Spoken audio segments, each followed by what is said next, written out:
Welcome to Business of Design. Business of Design is the world's best business training for interior design professionals like you.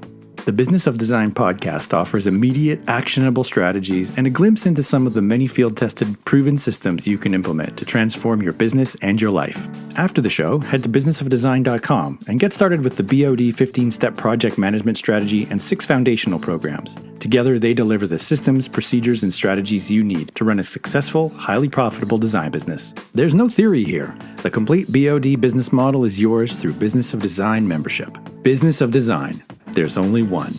And now, your BOD Advocate-in-Chief, Kimberley Seldon. Well, hello there, you fabulous interior design professional. You are in the right place. This is Business of Design, and we have a sweet little episode today. You're going to hear a success story. Someone who went from getting fired in 2008, there was a lot of that going around, and decided I think I better switch gears here and follow my passion. And it turns out her passion is making beautiful rugs. And she sells those gorgeous rugs to the design industry. And there's a story of conscious and moral ethics behind these rugs, which is why we thought it would be a great episode for the podcast. You're going to meet Julie Dasher of Julie Dasher Rugs. She creates these beautiful custom quality carpets, working directly with female weavers, particularly in Nepal. And she's joined forces with Good Weave, which is a seal of approval, noting that the carpets have been made ethically, they've been made morally, and you can feel good about making that purchase. So Julie is going to talk about how she took a side hustle and grew it into something bigger. She's got a lot of persistence, which I really, really admire. And then she's got really good business advice at the end at Design Intervention. I hope you listen all the way to the end to Design Intervention. Otherwise, you're missing some of the best parts of every podcast. I'm so happy you're here. We're going to quickly hear from Cheryl Horn and jump right into the episode. Number 308, Passionate Pivot. Well, hello there. How are ya? I'm good. How are you? I'm good. I'm packed. I'm ready to go. I'm going to Vegas, I'm told. Yes, you are. Hopefully for a little bit of a vacation as well. Maybe have some personal time, but you're going to be pretty busy at the same time. On Monday, January 30th, you're going to be at Las Vegas Market talking about no more negotiating, and that's going to be at 11 a.m. And then the very next day, you're headed to KBIS, also in Las Vegas, to join Kohler for Unlocking Bold Innovation, and that's going to be at 1 p.m. in the Kohler booth. Details for both of these events are on our website. Make sure if you're planning to join us for Las Vegas Market, the event is right inside Market, so make sure that you are registered to attend. Yeah, good point. Actually, that would be terrible to show up and not be registered. In addition, of course, to those 2 events, I'll be recording some podcasts on site at KBIS, is it, or at Market? Which one? At Las Vegas Market. We actually do already have a couple of members lined up to join you for that, which is going to be great. I know one of them is Kylie Dean, who's a boss member. So that's great because she's a local. And then who's the other one? Do you remember? You're also going to meet Michelle Burbage, who's also been a longtime member, and she's got a couple of ideas for the podcast. It worked out really well that she had inquired about Las Vegas Market and some ideas for the podcast in one email. So I hit her up and I'm having her record both of those with you on that date. She's been with us for a little while as well. I love it. And then when the work is done, there's 109 parties to go to. One of them, a big 150th birthday party for Kohler, which I'm really looking forward to. But I think that means heels. I think, and I don't know the last time I had heels on, particularly in Las Vegas. That seems crazy. So they'll definitely have runners in my bag. That's for sure. No, that'll be fun. You're going to be fine in flats. I feel like people go to Market, if they've been before, they know to wear flats. That sort of like about parties? Don't you still have an obligation to try, pretend to care what you look like when you go to a party? It's been a while since I've gone. I haven't been. Last time we were at Las Vegas Market was for the conference, 2020. And that was January of 2020. If we January 2020, before the world shut down, and now you're back. Right. Exactly. Oh, wow. And then I'm off to Australia. So for BOD 15 intensive 2-day, we are going to put everything you need to know to run your business top to bottom, to run projects top to bottom in your head and in your hands in those 2 days. So it's not too late to sign up for that. And that is registration and full details are on the website for that one. Cannot wait, everybody. Sign up. I want to have lots of fun when I'm in Australia meeting our Aussie members. We have so many of them, and you guys have been so terrific about supporting us, and we appreciate that. I know. I'm excited for you to, like some of the people who are already registered, I'm excited for you to finally meet face to face because they've been with us for so long. Oh, I really am too. And then after the my BOD time, with members, etc. I'm heading to Bali finally. That yoga retreat that was planned for March of 2020 is finally happening. So many people are doing trips now that have been like on hold for a couple of years that are finally like the big trips that everyone had scheduled. You can now do them. So I'm excited for you and Janine to get to go and do that finally. All right. And next 2024, it's you and me in Australia. That sounds awesome. I will take it. All right. Thanks so much. Bye. Hey, Julie. Nice to see you. Nice to see you as well. I'm happy to be here. Well, and I was happy you were showing up because this topic is so interesting to me. Female entrepreneurship, of course, and building a community around yourself to support the work you do with such passion. So first of all, tell everybody what you do. Well, I design area rugs, and my husband and I have a family business, and we have manufacturers in Nepal, Turkey, India, and Afghanistan, and we import the rugs for the trade, primarily to interior designers. Lovely. And I'm putting my hand up right now to be a volunteer to go with you on the next round of trips when you need to check on product. That sounds lovely. How often do you get to travel and see firsthand how things are being woven and that whole experience? Well, with COVID, it's been not very frequent for the past, not at all, actually, for the past few years. But prior to that, it's kind of like every other year, but so much of our work can be done via email and online now that it's not as critical like any other business to be right there in order to make the business work. How did you end up tapping into this as your niche, you and your husband? Well, about 15 years ago in 2008, my husband and I both lost our jobs, and we decided that we needed to do something different. And I had been spending a lot of my free time.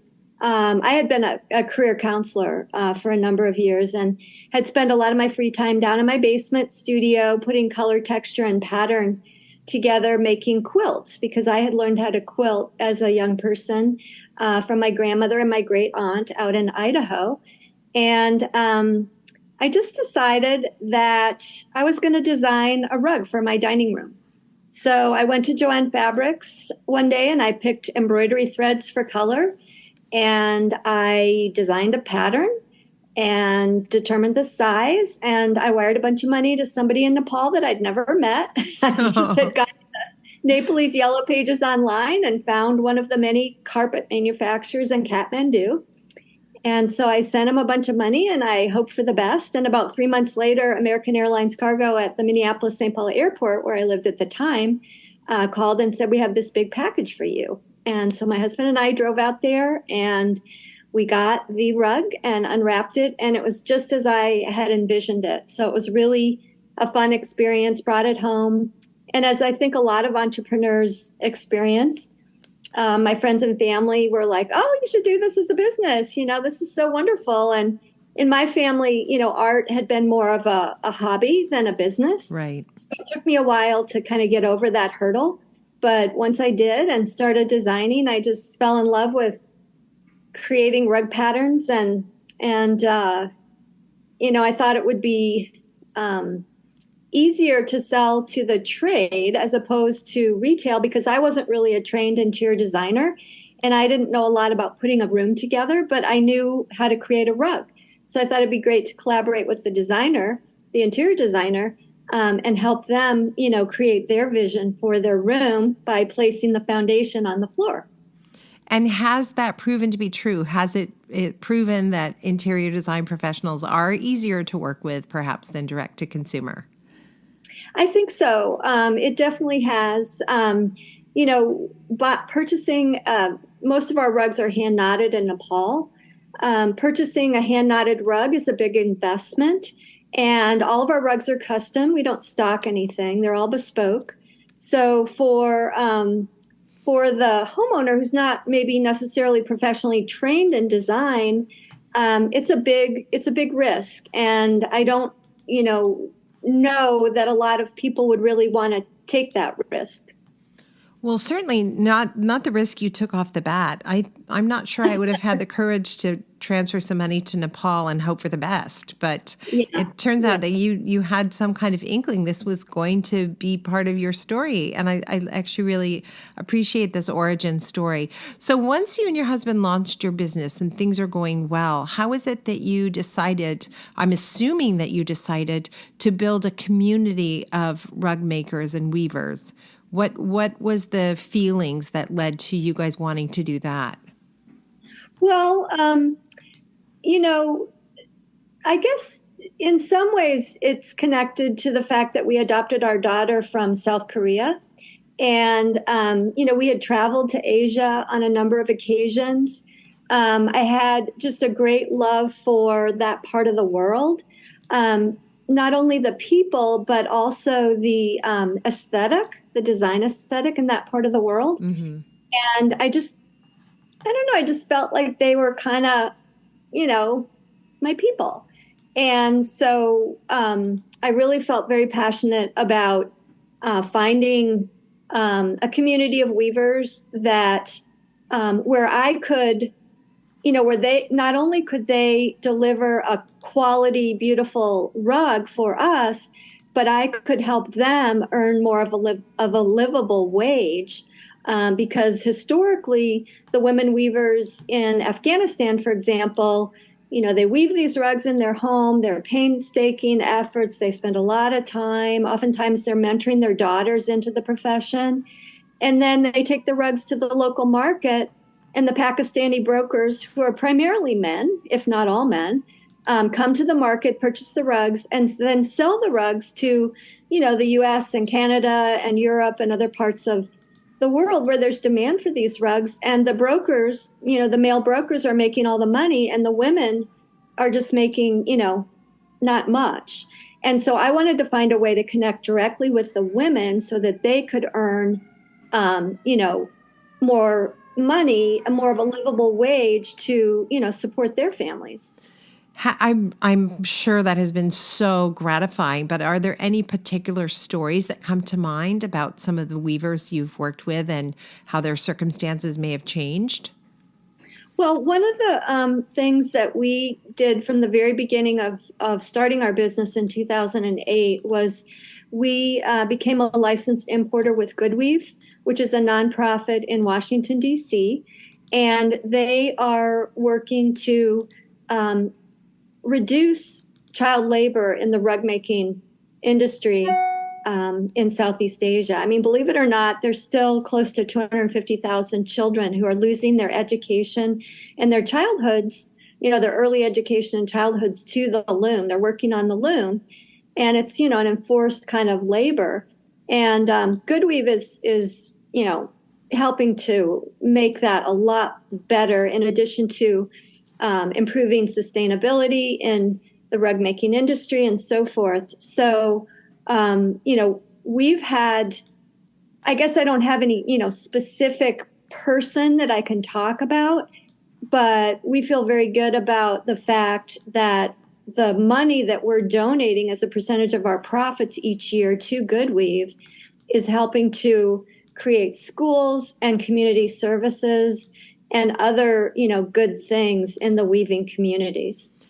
And we can assist in this, right, by asking for that name brand to be part of the products we're purchasing. Is that right?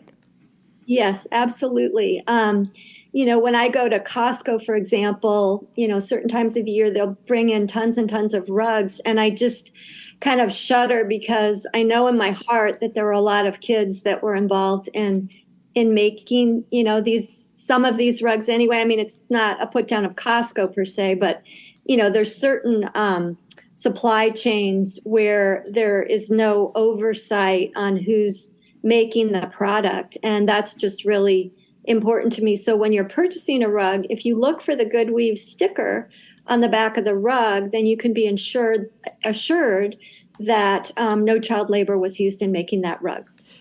We all have to advocate for ourselves as we're making these purchases, right? And dig around and ask questions. It's very often difficult to figure out where something is made and how it's made and what are the ethics behind the product. But one thing for sure, if it's so inexpensive, it's hard to believe, there's a very good bet it hasn't been made through chains that you'd want to support.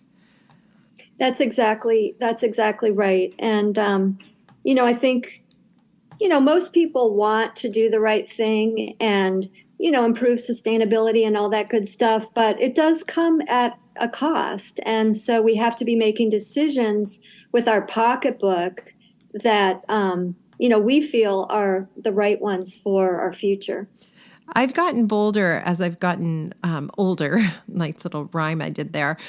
When I speak to clients and I'll say, yes, we probably could find a chair that's less expensive than this one, but it's just, I'm not going to get into that category of goods because I don't know anything about the manufacturing process and the ethics behind the product. And often the clients will go, oh, okay. Like they never thought about it before. Yeah. Yep. Exactly. I think it's an education process. And as I said, I think most people do want to do the right thing. Maybe they just haven't thought about it before, like you said. This started for you as a passion, but ultimately it has to be a business that is sustainable and supports your lifestyle and all those kinds of things. So how have you guys grown in the last so many years that you've been working together, you and your husband? Well, it's interesting. When we first started, we were in Minneapolis, and I, lived in a suburb called Edina, and I used to drive to Target with my daughter. And every time we would drive to Target, we would see this big design firm. It was the largest, probably one of the largest design firms in the Twin Cities. And I would say to my daughter, that's my biggest client. Now, this was before I ever had a single order from this firm. And I just, visualized that in my mind. I visualized that outcome. My dad, when I was a kid, his favorite book was Psycho-Cybernetics. And, he taught me that process of visualization. So I started going into that design firm, and I probably went in, 5 or 6 times, and the designers there didn't really know me very well. I brought a few samples along, and they would sort of roll their eyes and oh, here she comes again. But then like the 7th time or whatever I went in, the owner looked at me and she said, "Oh, Julie, I'm really glad you're here because we have a project for you." Our client, who lives in Hattiesburg, Mississippi, has a home down there, and he and his wife need a rug, and they want it to be some sort of a peacock design because the wife saw a peacock-like rug at a friend's home and she loved it, but she didn't want the same rug because she didn't want to copy her friend. So I went home that night and I created kind of a peacock medallion design and brought it back to this woman the next day, and she said, "Oh, that's really beautiful. Let me show my client." And she did, and the client loved it, fortunately. And she said, and the designer said, "And oh, by the way, we have 6 other rugs that we need for this client." This was, by the way, my very first order for my business. No. Oh my gosh. But I'm so impressed that you had the stick-to-itiveness to keep going back the 7th time. I'm a kind of a quitter, I think, after a rejection or 2. Well, thank you. I just knew that I had to make a go of this, and it was just like in my heart. And so she said, "Come back on Friday and we'll have, the deposit check ready for you." And I was all excited. I had my bottle of Santa Margarita or whatever. I was going to bring the team, and we're going to have a little glass of wine and the whole bit. And I got a call that Thursday, and from one of her designers on her team. And she said, "Julie, I'm really sorry, but there's been a a delay on the project. And so my bubble was burst. But then about 2 months later, she came into my studio. And in the meantime, I'd opened up a little studio at International Market Square in Minneapolis, which is the design center there for interior design. And this designer came in and she said, "We're back on. It's a go." And that was like my very, very first order for my business. And from there, we opened up a showroom at the design center in Minneapolis. We started hiring sales reps. One of my sales reps had sold bedding and linens to the U.S. State Department, and she introduced us to the design team there. And so we now have rugs in over 26 countries, because we do rugs for the U.S. embassies and the consular general's residences for the design team. And so that's just like kind of a short, in a nutshell, from the very beginning to sort of where we are now. Although we did just relocate to Arizona, and we've just entered this market and had a really exciting thing happen about 2 months ago. I entered one of my designs into the design awards contest for the Arizona chapter of ASID. And it's kind of a funny story. I was at the design awards gala by myself, new to the community, didn't really know that many people. My husband and I had not received our shipment of our stuff from North Carolina, where we were living prior to this. And so this was kind of a black tie event. Well, I didn't have any black tie clothes, so I wore white jeans and a black silk shirt to this event, thinking there's no chance on earth that I'm going to win anything. Well, I'm sitting there at the table, and they're announcing the third place, second place, and then the first place winner for rugs, tiles, and textiles. And they announced my name, and I actually won first place for one of my designs. So wow. I had to walk up on stage in my ill-aligned outfit for the night. But it was really an exciting kind of culmination to a lot of things that have gone on for the past 15 years. I love that. I'm sure everybody in the audience was like, "Oh, she's talented. Look how she dressed. She just played it so cool." I love that. What advice would you give to anyone listening who's thinking of starting a side hustle? I would say tapping into your passion, for me, was the hardest part of the whole process. But if you can tap into your passion, pursue it, and don't worry about, how much money you're going to make or any of that stuff. Just go with the flow, go with your heart and your passion, and your success will follow. If you're persistent and you really love it and you really want to make a go of it, you will be successful. Great advice. We like to end every episode with something we call design intervention. So I'm going to ask you for some more advice right now. What's a good piece of business advice that you've learned? Well, I would say I do have an MBA, so I have some business training in my background.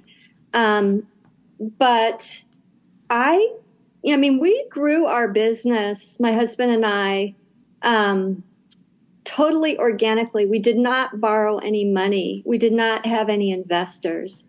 And if you can do it that way, it's a great way to go. If you can not borrow money and not get any other investors and just grow your business organically and keep your eye on the bottom line as you go, that is much better, in my opinion, than doing it the other way around. That would be my thought. I think that's really important advice. I sometimes am just amazed when I hear that a designer who's barely gotten started is going to be borrowing money. And I think this is certainly, as an interior design professional, this is one career you don't need to borrow money to get started. You can get started and earn your way to where you want to be. So that's really great advice. Thank you so much. Everybody check out the website, juliedasherrugs.com. Is that correct? That's correct. Yep. And thank you so much, Julie. Thanks so much, Kim. Good to talk with you.